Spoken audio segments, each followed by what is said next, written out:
मैंने ठीक हो गेलू चामड़ी के थैली जो मारा तने फैली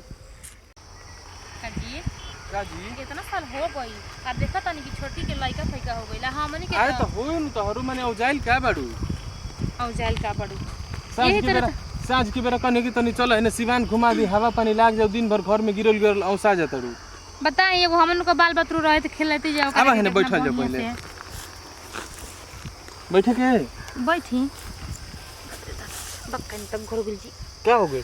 गमछी दी क्या ना रे दी गमछी खोली कुर्ता बा ना जी हमरा कुछ तारा से इतना प्यार करे नु हम कुछू तू कहबो तो हम कह दे रहे दी छोड़े अब छोड़ तो देल ही बनी कहां तरह के छोले बनी जनतन कन कहना मीठे मीठे पेट दुखाता जी मीठा मीठा कमरिया नहीं खानो दुखात सब दुखाता दुखाता देखी ना जे हाथ लगा के जा दिखाओ ना हे जी हां तो जहां छुओ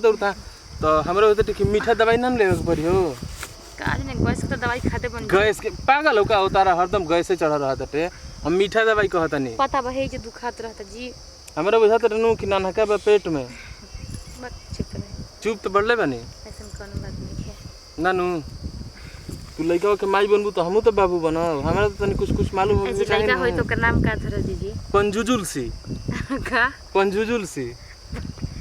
पंजुजुल हां हां बस ऐसे नाम धरे कि सीधा सब अरे अब बताब लइकन के टेढ़े बांगुस नाव धइले पर ठीक रहेला जान तनी हम ओकर नाम का धरब आदित्य नाम धरब अरे नाव भगवान दस तू मड़ी में जले ना कपूरचन नाव धो दो बास गोबरो के जन हो तो फिर का फायदा बात तो सही है हां यही से बाद में बड़ होई तो ओकर नाव धरवाओ नु देनी मन ई कहत नहीं हां कि आज हमरा बेड पर बना आई नहीं का बात बा बेड पर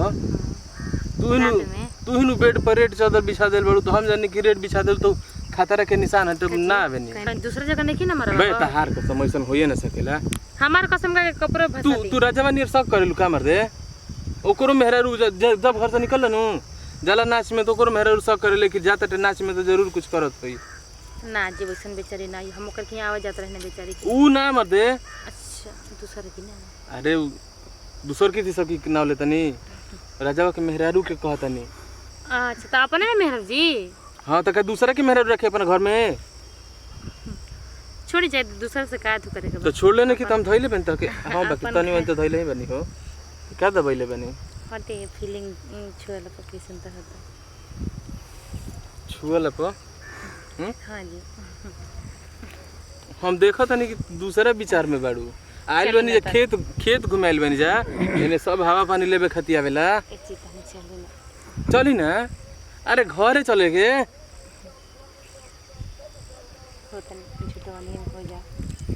का ए ए मतलब तू कैसन मेहरारू हो वो तू तनी मनी हर मन बहरी के हवा ना लगो तार मिजाजे बदल गइल आ कबे से तार मीठा मीठा दर्द करतल हनु ठीक हो गेलू जा देऊ त मने ठीक हो गेलू चामड़ी के थैली जो मारा तने फैली का तारा मर्दे ये कुल गंदा गंदा कवना से सिखले जतु हमर तो बुझाते नइखे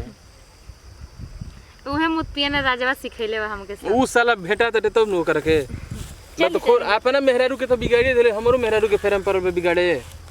अरे पाका वो अपना मेहर गाछ गाड़ मार के आई चलो तारा के हम घरे लिया चली तू बहरी रहत नु तार बिचारे बदल जाते चले तो राजवा आई त में चिखाना मांगे लगी अच्छा